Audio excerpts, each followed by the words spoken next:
Welcome back to another exciting episode of Drunkard's Walk. That's right, the podcast that goes in both ears. I am your host, Jethro Nolen, and with me as always to traipse through Wikipedia is my delightful co-host, Mr. Matthew Hartman. Oh, hey there, Jethro. How's it going, man? I'm doing okay. You sound a little blue, though, or a little tired, maybe. What's going on, man? I mean, it's been a rough couple of weeks, actually, because, we had to take last week off because I was in the middle of some pretty extensive testing on robotics by the military. Really? Yeah. What kind of robotics testing was the military having you do? Well, we were coming up with these robots that could be like kind of war machines. They had, kind of replace soldiers. They had a laser on their shoulder that they could fire things at. And we unfortunately had some weather came through and a lightning storm. And you're not going to believe this, Jethro, but one of them came to life. Wow. Yeah. It actually kind of had its own personality. It sort of took off on its own, and we had to track it down. It was a difficult thing. We found it on this kind of this house. There were a lot of cats and animals and things like that. But anyway, we're good. I've quit my job at the robotics company, and I'm going off to just to live on the land with the robot and the nice girl that found it. Well, I'm sure robots love nothing more than living off the land. Mm-hmm. Yeah, it's true. I'm guessing that the fact that it was a robot that somehow came to life, that it had a very robotic and stiff personality. No. It was a real how would you describe him? He carefree. He was real carefree. I mean, he was scared, obviously, because he was alive. But he was kind of a jokester. You know what I mean? I talk like it's in the past tense. I mean, I'm living with him, so it's he's good. He's doing good, and he's replaced his laser with a toolbox on his shoulder there. But yeah. Wow. Yeah. Well, I hope he doesn't short circuit at some point in the future. No, I wouldn't imagine that he would short circuit too. Yeah. And also, I hope that any people involved in your adventure were sort of ethnically authentic. Mm-hmm. That they weren't pretending to be part of a culture that they're not from in a caricaturish way. That they're genuinely actually from those cultures, and of course not caricaturing them at all for cheap racial stereotype laughs. No. Nothing like that would happen around me. That's for sure. Good deal. Yeah. Good deal. Yeah. Well, you know what? That reminds me of so many things. For the listener, we took time off here because Matt had his adventures and I've had mine. Sure. But just to refresh your memories here, what we do is we go from one Wikipedia page to another, and we don't know where we're going. We only know where we're starting, and we've got to find the shortest, most efficient route there, and maybe learn a thing or two along the way. Oh, I hope so. I do hope so. And we know where we're starting here. We're starting with the destination given to us by Sue Salby, the Salish Sea human foot discoveries. Yes. Which is a fascinating and gruesome page. Yeah. But we don't know where we're going. But fortunately, we're very lucky. We have a guest who can tell us exactly where we're going. Go ahead and introduce yourself, Miss Mystery Guest. Hello, my name is Maddie Nolen. I am on the show due to nepotism. Currently, I'm a freshman at the University of Michigan, and I'm here to tell these guys what their topic's going to be. Fantastic. And by the time this comes out, she'll be a sophomore at the University of Michigan. Wow. If I finish this paper. Yeah. Well, what are you doing wasting your time on your dad's podcast? That's. I don't know. This is how I pay rent. Yeah. Oh, okay. Well, that makes sense at least. It's adorable that you pretend that you pay rent in any way, shape. No, the rent is you continue to permit me to live in this house if I'm on your podcast. Here we go. That's the high toll that I exact. That's why Christy has to be on every season. That's right. That's the only way. Good deal. That's the only way that Good works. deal. So how was the first year at the University of Michigan? Did it live up to your expectations? It was great. Met a lot of great people. Took a lot of interesting classes. Very much enjoying it. Excited to go back for the second. Would really like this paper to not have to be written anymore. Yeah. But sure. Overall, solid B plus. Well, what is this paper? I hope higher than a B plus, given the amount of tuition. No, she's saying the experience is a solid B plus. I would hope higher than that. Mm-hmm. It's mostly because of the paper. It'll knock it up to a solid A- when I'm done with this paper. Excellent. there you go. What's this paper on that you're writing? So this is a paper for my English class on sex and sexuality in the Renaissance. And so I am currently writing about sexual failure in the Renaissance and literature therein. Wow. Nice. For 9 pages. That's hardcore. Yep. Sexual failure in the Renaissance, a topic with which we're all far too familiar. Oh, yes, definitely. I assume. Good deal. How am I supposed to cite you, by the way? Well, just put Jethro and your professor. Yeah, your professor they'll knows know. Right, yeah. Believe me, the administration at the University of Michigan has sent me several legal letters. Oh. They're well aware of my presence. There you go. Right. So here we are without a destination. What have you brought for us today as far as where we're going? I have brought to you a traditional Japanese art form. It's called rakugo. Oh. Rakugo. Rakugo. Tell us about Rakugo. Yeah. So rakugo is a traditional form of Japanese comedy. When our professor introduced it to us, she was like, you guys do stand-up comedy, right? This is sit-down comedy. So it is the recitation of a humorous story from a kneeling position using only a cloth and a fan to tell the story. It has existed in Japan for hundreds of years and continues to the present day. Wow. That was a very succinct description. Well done. Thank you very much. Well, my daughter is a bit of a fan of Japanese culture and language and has been mildly obsessed with it for the last several years. Okay. Do you speak Japanese? I speak some Japanese. I would say I could carry on a solid 70% of a conversation. Oh. Why don't you give us a little Japanese? Just break it down for us. こんばんは。私の名前はノーレンマリです。ミシガン大学で2年生です。よろしくお願いします。Self-introduction. There we go. Wow. Fantastic. That's nice. Sounds very impressive. Yeah. And It's the first thing you learn. there you go. There you go. Excellent. So you learned about this in your Japanese classes? Yes. Before each unit, we kind of do a reading that sets us up with the themes and the grammar of the unit, and they like to use that reading to introduce us to a new aspect of Japanese culture. Mhm. And so one of the units we did, we focused on rakugo, and we got to watch some performances, learn a little bit about the history, and yeah, just kind of get a primer on it. Very cool. Wow. Very cool. This And have you seen like YouTube videos of this particular comedy style? Yes. So rakugo is interesting because it's mostly pieces that were written a very long time ago. You don't get a whole lot of modern rakugo pieces. And so you just get new takes on these classic stories. There's off the top of my head, the one we watched in class is called Shinigami, God of Death. And it's about a man who tries to scam essentially the Grim Reaper by becoming a doctor, but he can see the Grim Reaper, so he manages to save people's lives. It's a whole thing. But one that most Western audiences would probably be familiar with, just in a different format. Do you guys know the Riki Tiki Tembo? No Sarembo? Yes. Yeah. Berry Pembo, something like that? Yeah. Not like that, but that's from a Japanese rakugo. Okay. That story, except it's short is Jugama, and he has this whole long name. Okay. Oh. Very cool. Is that Are there any Yeah, okay. famous practitioners of rakugo that we might have heard of?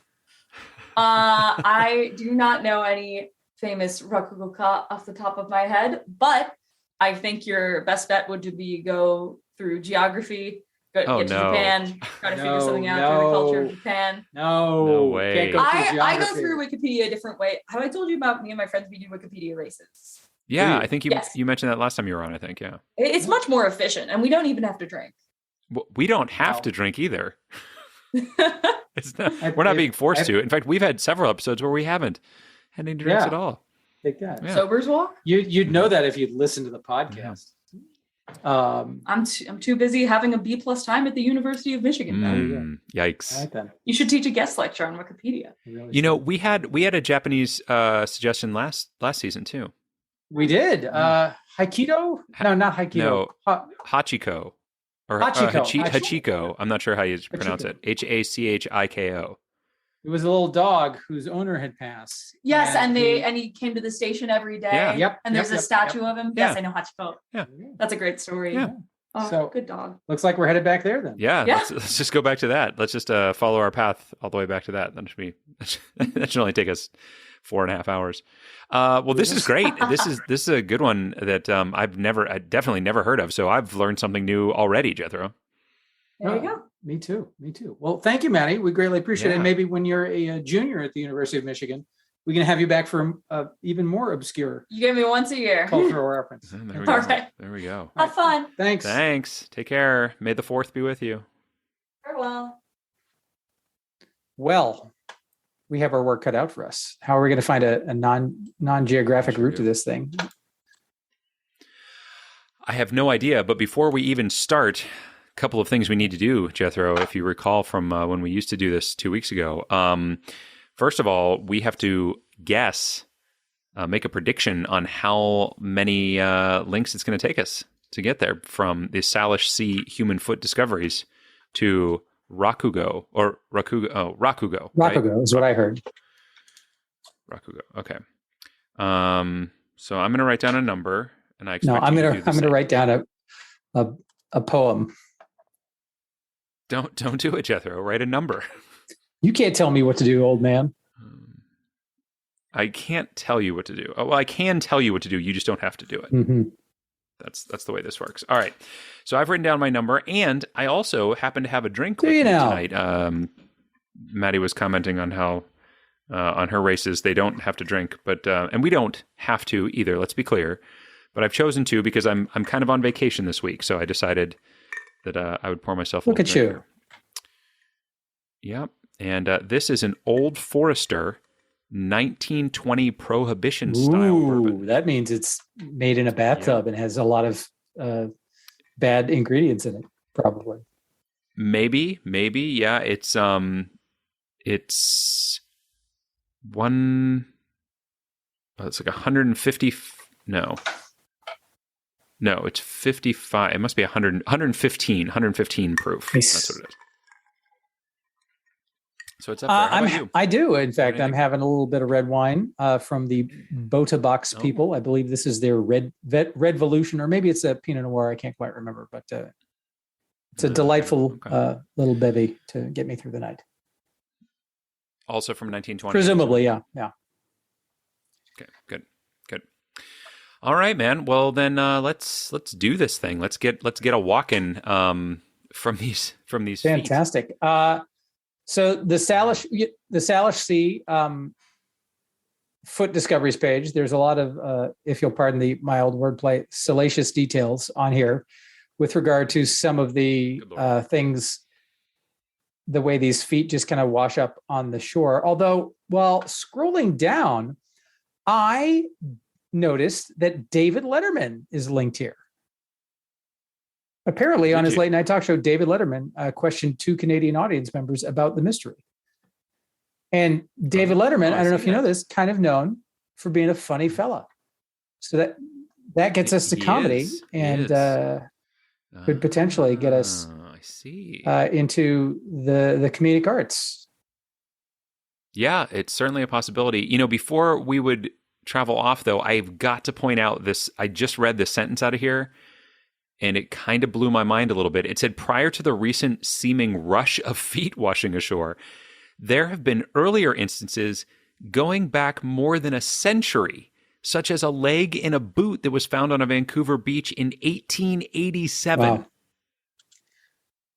Isn't that That weird? is very weird. That's weird. That is Come on, that's very- weird, right? Okay. All right. It I is wanna make very sure that weird. was weird. There's also a section of the page called Level of Rarity, and I'll spare you some of the gorier details, but it does contain this gem. Thank you. However, finding feet and not the rest of the bodies has been deemed unusual.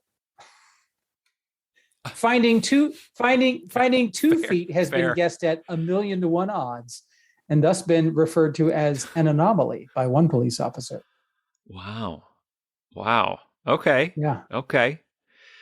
Well, I'll go along with that. It definitely this is a morbid page. Yeah. There's no doubt about it. There are a lot of links out of here, but many of them are to locations in the Salish Sea area, which are all in the British Columbia, Yes. Seattle area. Yeah. There's a link to a Norwegian award-winning author. Is there? which probably doesn't help us terribly, and a link to the comedy drama Bones. Apparently they did an episode. That could get us into TV, which could get us into Star Trek. Star Wars. Star Wars. Listen, I can't keep up with what the latest fascination is. May the 4th be with you. It's like May the Force be with you. You've heard of it. Make it so. You have. All right. My biggest relationship to the May the 4th be with you is that trolling post that shows like a picture of Patrick Stewart, and it's saying it's got like a quote from Harry Potter and Gandalf, and it's misattributed. It is a sublime piece of internet trollery that makes me smile every time I see it. It is. Is it? It is. Is it? I'm looking down here at unidentified descendants. There's a whole thing down here, and then there's a whole list of murder victims, and there's a Tomb of the Unknown Soldier link here. So what I'm thinking is, I wonder if there's anything in this purple section down here that gets us into like a Japanese art form realm. I mean, I'm just saying, like, like some unknown Japanese foot that washed up on an Okinawan beach somewhere. Yeah, that's what I'm saying. That's what I'm trying to say. If we could get to, probably not. I mean, probably not. Well, there's the Norfolk headless body. There's the found corpses of Hanover. Oh my God. You're the one who drew my attention to this. I was fine to go with David Letterman, but you're like, wow, what about the Maury Travis victims? Or the Orlean Parish Jane Doe? Yeah, I mean, you're probably right. I guess going through a funny person is if we can get into comedy in a broader sense and then get narrow again, right? Maybe that's the. I mean, let's not overlook the fact that there are some comedians who are also murderers and terrible people. So they're. I'm not ignoring that. I mean, I myself, took a little time off from improv to focus purely on the murder, but then went back to improv. I mean, when I'm on stage, I'm killing all the time. You know what I'm saying? So. Hey-o. All right, let's do it. Let's go to David Letterman. Let's do it. We've been there before. Let's go there again. Before? Have we not? For Andy Kaufman or Bob Zmuda? There you go. Bob Zmuda. Well, our old friend, he's no Pliny the Elder or Baphomet, but he'll do it in a pinch. No, he has the look of a Pliny. He does. The Elder he really does. Days, though. I'll tell you what. That big white beard, that big Santa Claus beard. Indeed. All right. So here we are at the good old fashioned David Letterman. Yes, we are. I see late night television. Do we think that there was any of this on any Rakugo? Probably not as a regular staple of the late night. Not. Yeah, probably not. No, you're right. Seth Meyers is listed here. Maybe we should click on him. Yeah, we could get to the one Wikipedia page that I mentioned on. I think. I see. Oh gosh, that would be fun, but I don't feel like it's worth it at this point.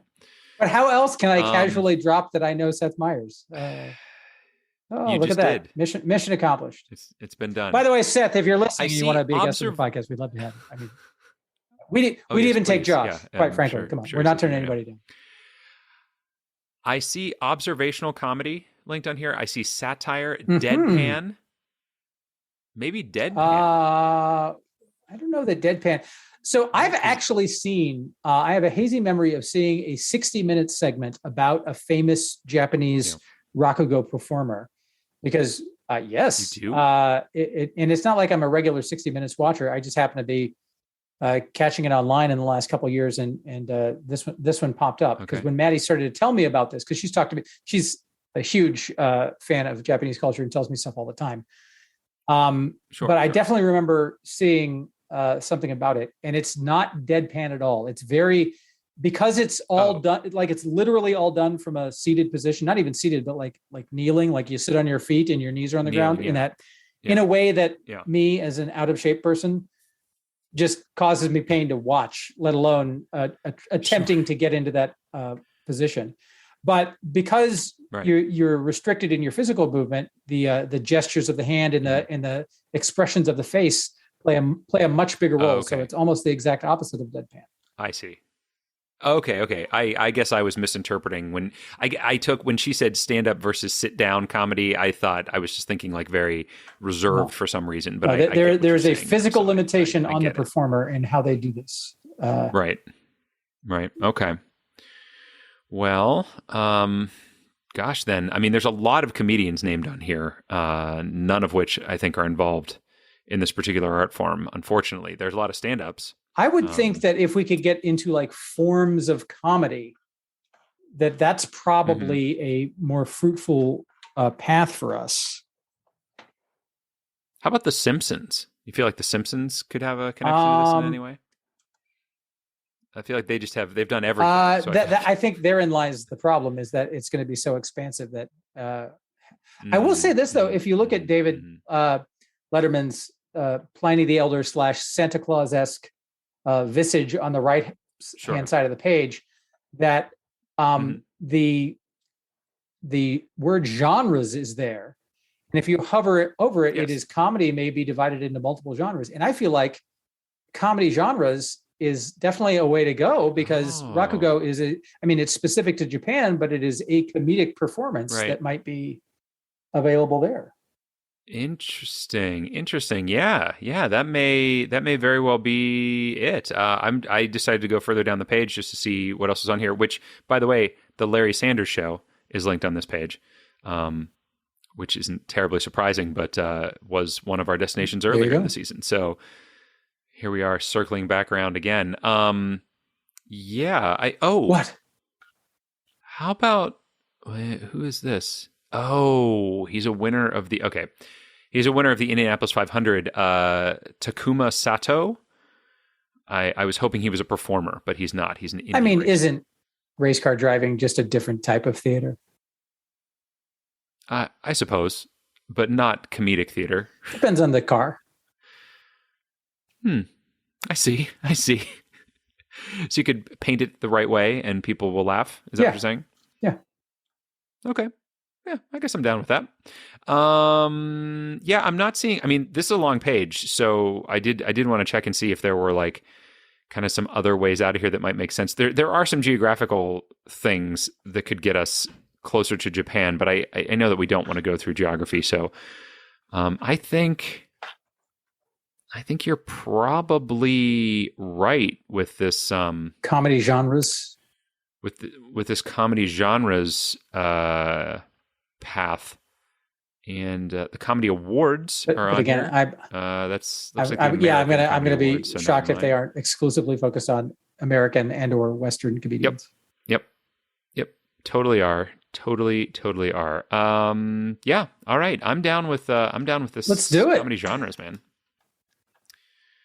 So I click on genre, and comedic genre is where it takes me to, or comedic genre. And it's got descriptions of it, and then notable examples, which is just a list of names. And there are so many people here who do comedy. And just scrolling through the names, I'm like, okay, I know a horrible thing he's done. I know a horrible thing he's done. Yeah. Well, so what I will say is, going down the page here, I don't see. Oh, you don't? Yes, I do. You don't see what? I found what it. You found? I found Rock. Get out of here! It's listed on this page. It is at the bottom in our purple box. Comedy is listed, and then it breaks down into theater, country, Europe, and Asia. And under Asia, you go to Japan. And there's several different forms mentioned. Yeah, they get the Kyogen, they get the Manzai, they got the Orai, they got the Rakugo, and the Surugaku. That's incredible. That's right. That's amazing. Look at that. It is amazing. This is a 3-minute episode. It is. You're going to have to bring her back to give us another topic, because we can't end here. So I don't know. That's the only thing that we can do, is she has to come back and give us another topic to get to.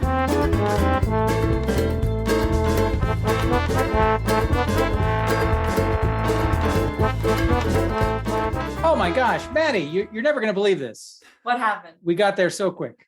We Why? did. Because well, I mean, quite frankly, because we're good. We're too good. That's why. Is what it comes down to. But it's too short of an episode. We skipped last week. We can't leave our audience with a short episode. So we can't leave Dave Foreman unsatisfied. Yeah, we need too short of an. We got to look out for Dave. We really do. We need a second so destination. Can you give us another destination that has nothing to do with Japan or Rakugo that we can find our way towards? Well, luckily for you guys, I actually came into this episode with a different idea. Oh. And then I saw that you guys were starting at the ocean. And I was like, that's too easy. So I had to change it. Yeah. Okay. So my new suggestion is Crown of Thorns Starfish. Crown of Thorns Starfish. Ooh.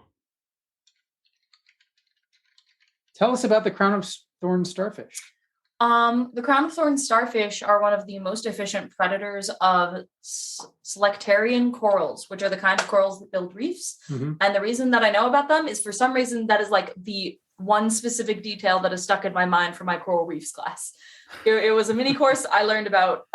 There's a lot of coral reefs. They're struggling. Crown of Thorns starfish.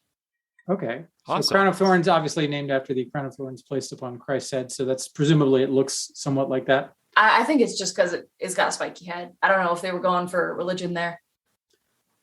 I'm pretty sure that whoever named it was referencing that. There's a very famous crown of thorns. Maybe they were Buddhist. You don't know. This is the problem. You don't know. This is the problem of you being raised as an atheist, is that you don't appreciate the I importance. know that Josh had the crown of thorns, but the starfish clearly had it first. Did you say Joshua? Yes. Well, isn't Jesus like, of course, the anointed? So like oily Josh. Oily Josh. Yes. Yeah. I read that All right. somewhere. All right. There you then. That's how we treat religion in this house. Yeah. Well. All right. You guys are getting the inside scoop. Yeah. Indeed. Every Sunday we three go of down to our listeners. breakfast table, we eat some eggs, and we spit on the Bible. Oh, good Lord. Oh, okay. All right. All right. Honey, there's the private irreligious irreverence, and then there's what we say in public. So what kind of coral did you say it was a predator of? Reef building corals, I believe. Selectarians, or Skelter. I'm not sure how it's pronounced. It's like SCLECTARIAN, something along those lines. And did you learn about this in a class? Yes. So I took a mini course. So essentially just a short class that ran for half of the semesters on coral reefs, and learned a little bit about how coral reefs are built, what's going on with them now, where are they, who lives in them, etc. It was a fun little course. Cool. Don't take a lot of science, but when I do, it's random little earth science things. Nice. I like it. Yep. Awesome. Well, thank you very much for giving us a second suggestion. We really appreciate it. Absolutely. You guys get the 2 for 1. All right. Thank you, Maddie. Love it. Sweet. All right.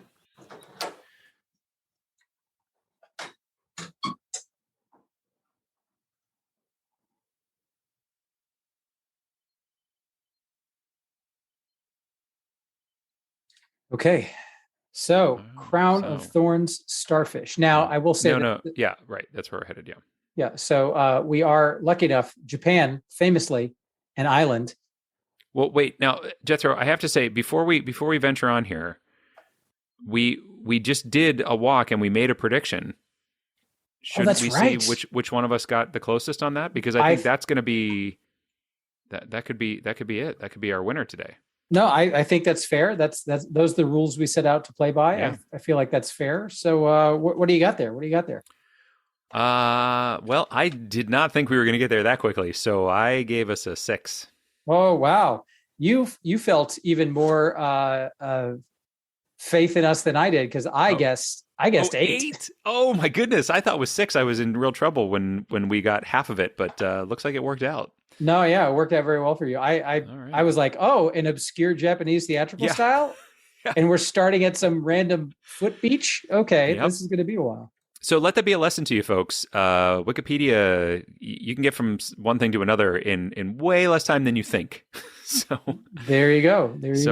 So do you want to make a prediction on this one, or you just want to walk it just for funsies? I'm fine either way. All right. I can do whatever you want. So you let me know how you want to roll, and I'll roll that way. Let's just go without the pressure on this one. I love it. I love it. Let's see how that affects us at all. So So we're starting, and you were right. I mean, Japan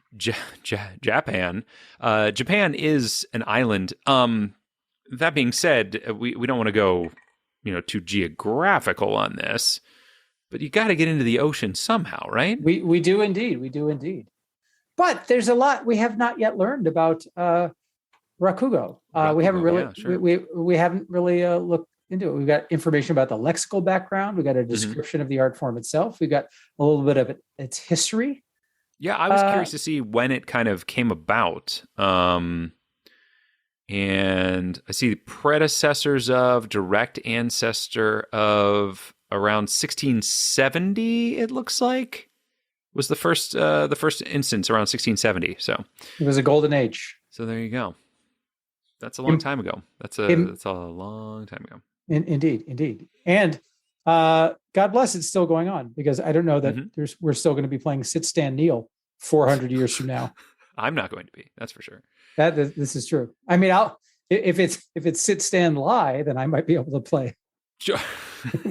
Yeah, but you're not going to be changing position much, I would guess. I will be relying on my scene partners to do most of the heavy lifting, and not just to get me on stage. And if they're going to yes and you, I mean, I feel like that's what they should do. I do want to point out that stand-up comedy is linked at the bottom here. Look at that. So I think that's great that that's in there.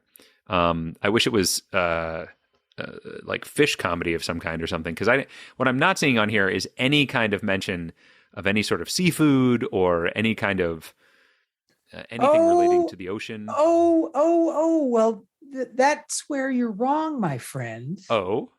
If you go down to titles, there are titles of, I guess, a couple of the more famous pieces from this genre of Japanese comedy, but one of them is Meguro no Sanma, about a naive lord enjoys commoners' foods. And it is subtitled The Pacific Soury of Meguro. And the Pacific, I don't know if you know this, is an ocean. It's true. And the soury is a fish that lives in the ocean. Yeah, well, it's a seafood, and it says it's known by the name mackerel pike. There you go. So there you go. So that gets us underwater. Yeah, it sure does. I say we go to that. Let's do it. Pacific soury. Fantastic. It is a member of the family Scomberacocidae. Yeah, of course it is. There you go. And lucky for us, it even has the scientific classifications on here. So it's got the kingdom, the phylum, the class, order, family, genus, species. So now a very important question for you, Matt. When you were growing up as a young lad, what was the mnemonic device that you were taught to learn about kingdom, phylum, class, order, family, genus, species? So my 6th grade science teacher, Mr. Beer, taught us that King Philip can order funny green socks. See, I had a slight variation on that, which was King Philip came over for great steaks. I love it. None of it makes sense, but I love it all. It's a whimsical pedagogical device that we all enjoy. And what is great about this is there are links to all kinds many different sea life in here. Copepods, krill, amphipods. I've never even heard of that. Zooplankton, anchovies. So, and I mean, I'm not even far into the squid, tuna, marine mammals, predators. I love it. Predators. Yeah, predators is very, very general, though. That's going to be about all predators. Does it, when you hover over the link, is it about predation generally, or like aquatic predators? Okay. No, it's all of them. Because we are looking for a predator. We are indeed. And I'm looking to see if there's anything that because the starfish is a echinoderm, I believe. Echinoderm? Yeah, if I'm not mistaken. Okay. And so I was hoping to see something related to that. That would be nice. Don't. Although there is a whole section of seafood down here at the bottom. Mm-hmm. Does one eat a starfish at any point? I don't, but famously, the people of Japan have a much more accepting palate than True. palate. There is a link to Japanese seafood down here. Yeah, I don't know if as well as starfish... fish of the Pacific Ocean. Yeah. But it's a category link, so I don't know if that's going to... Well, and technically not a fish, right? So let's just be clear about that. I don't know if that matters or not, but it is technically not actually a fish. Okay, so what is an echinoderm then? An echinoderm is an echinoderm. I mean, that's it's like the same level, I believe, as fish. Now I'm saying that, and then I'll figure out that I'm wrong. What I do see on here though is it's a class. Echinoderm is a class, so is it under the phylum Chordata? That's a big phylum. Yes. No. It wouldn't be Chordata because Chordata has a backbone, and echinoderms do not have a backbone. But what is linked on here are sea urchins, and sea urchins are absolutely echinoderms. Okay, in fact, when I mouse over it, it tells me it is an echinoderm. Where do you see urchins? This is if you go down to the purple area of seafood and look at and all of a sudden I lost it. Oh, shellfish, and go all the way over, and you will then see sea urchins. Look at that! I like it. Yeah, I like it. So I think that's the way to go. Let's do it. Let's do it. Sea urchins. Sea urchins. Lord. It took us to. Oh, okay. It's a very long page. It just took me to the as a food section of sea urchin. Gotcha. So this absolutely links to echinoderms, but there may be a relationship that sea urchins have to starfish. So yes, well, starfish is linked on here too. I see starfish. Ooh, good. But I wonder if the particular starfish could be linked on this page somewhere. The crown of thorns starfish. The crown of thorns starfish. It's certainly possible. It's not impossible. So yeah, it's phylum Echinodermata. So it's a phylum. So echinoderm is a phylum. Oh, good. I was worried. Oh, there's the Asteroideae, at the same level as of the sea urchin. We've got there's a phylogenetic family tree down there, and Asteroideae is pictured as the starfish or sea stars that are linked there. Okay. Which would be the entire family of critters, I would think. There you go. I see sand dollars on here as well. Sand dollars are always one of my favorites to collect at the seashore. Yeah. If you could find a sand dollar, it's always kind of cool. You know, I have to tell you a funny story about a starfish. It's actually not that funny. It's all right. Anyway, can you do it in Rakugo style? I could. No, I can't because I can't kneel here. But so when I used to go to the Myrtle Beach when I was a kid, we're going to Myrtle Beach all the time and we'd play in the surf, right? The waves. No. So wait, hold on. Oh wait. Not is it? And was always very excited to find different animal sea life and things like that. And one time a wave broke over me, and I looked on my arm, and there's a starfish on my arm from the wave. Now, what I should have done was been like, oh my God, that's so cool. Look at that starfish. But instead I went, Wah! And threw it off my arm as quickly as I possibly could. And regretted that almost instantly. I could see how it freaks out a young lad. It did, but it was so cool. Like, it could have been really cool. I could have looked at it. I could have, learned more about it. And it's just, how long it takes to find a starfish? Like, that's a difficult thing to do. And I feel like, how old were you when this happened? Let's see, probably in the neighborhood of 7. I feel like maybe 8. I feel like fear is a natural response to the unknown. Yeah. Particularly for children. Yes. And that it takes time to develop the ability to respond with curiosity rather than fear. Yeah. And I don't think we should judge people if they're not at the same level that we are, including our past selves, for not yet having attained a level where we're more likely to respond with curiosity rather than fear. I mean, let's be clear. If it happened today, I might react in exactly the same way. I mean, I'm not saying I've matured in any way. Oh, well, okay. Well, then you're just a coward. I'm just saying, well, a coward is a strong word, but I feel like I feel like it is surprising when something like that happens. And so sometimes without thinking, you immediately just say, get out of here.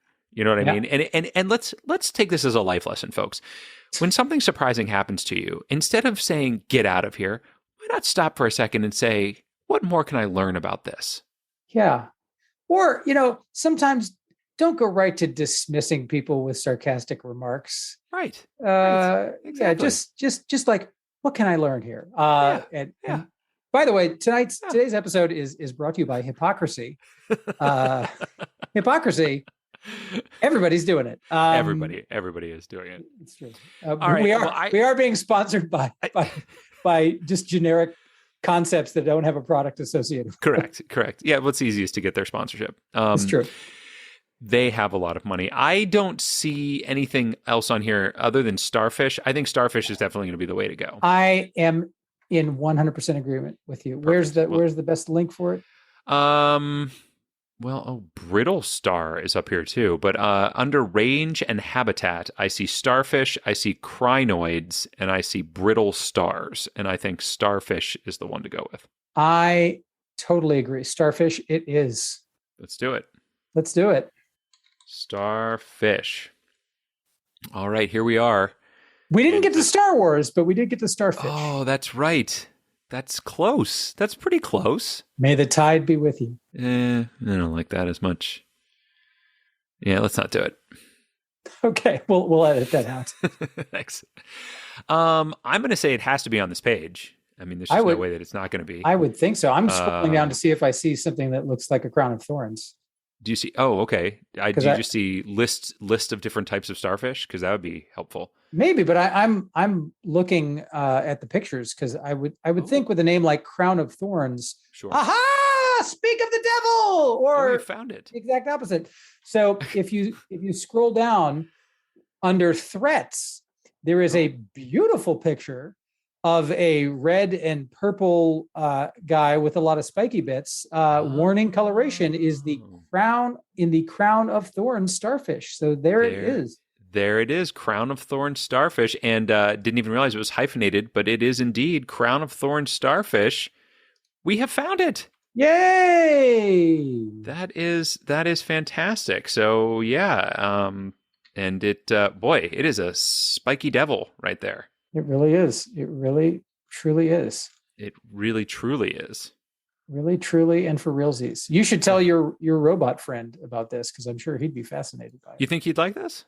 Well, I mean, I'm guessing as a robot, he doesn't get a lot of underwater time. That's true. He gets very little. Very little. So it's an opportunity to explore a new domain for him. Occasionally, though. Well, anyway, this guy is going to be great for us to read a lot about the next time we do this. But Jethro, you know what? I have what could be considered some bad news for our listeners, or maybe good news if they need a break from us.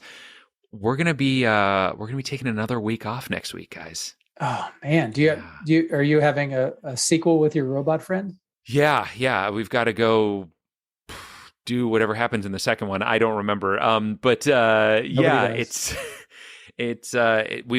We apologize, folks. Life has gotten us in a bit of a crazy place right now. So another brief break, but hopefully after that, we will be finishing out the rest of the season without any breaks, and hopefully also. The voting has closed for the Best of the Berg readers poll.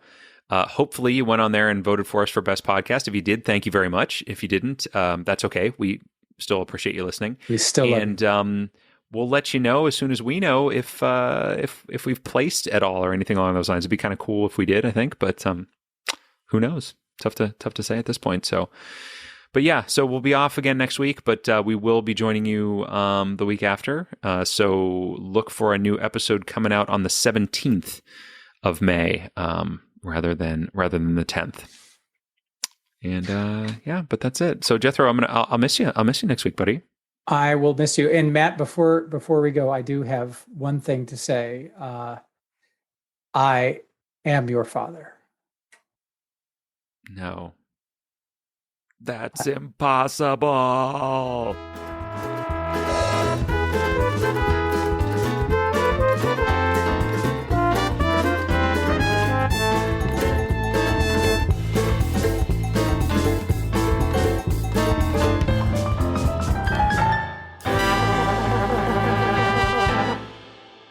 Hey, Hey everybody, Matt Hartman here again. Thanks so much for listening to Drunkard's Walk. A big thank you, of course, to Jesse L. for our theme music and Nick Harmio for our artwork.